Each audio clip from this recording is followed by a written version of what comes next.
بلوچستان کے دارالحکومت کوئٹہ سے ہمارے گدروشیہ پوائنٹ کے نمائندے کے مطابق کوئٹہ گدروشیہ پوائنٹ حکومت بلوچستان نے جالاوان میڈیکل کالج اینڈ اسپتال کے زیر التواء منصوبے کو فعال بنانے کا فیصلہ کر لیا۔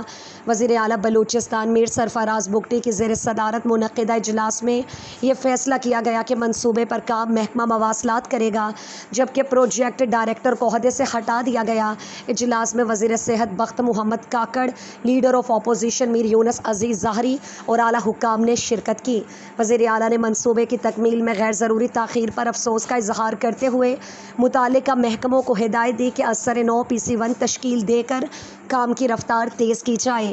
اجلاس کو بریفنگ میں بتایا گیا کہ جالاوان میڈیکل کالج سے اب تک 2 بیچ فارغ التحصیل ہو چکے اور جبکہ 400 طلباء زیر تعلیم ہیں، تاہم منصوبے میں تاخیر سے تعلیمی اور طبی مسائل میں اضافہ ہو رہا ہے۔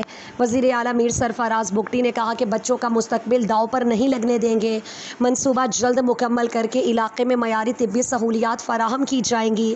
ان کا کہنا تھا کہ منصوبے کی بروقت تکمیل سے ضلع خضدار اور ملحقہ علاقوں میں صحت کی سہولیات میں نمایاں بہتری آئے گی۔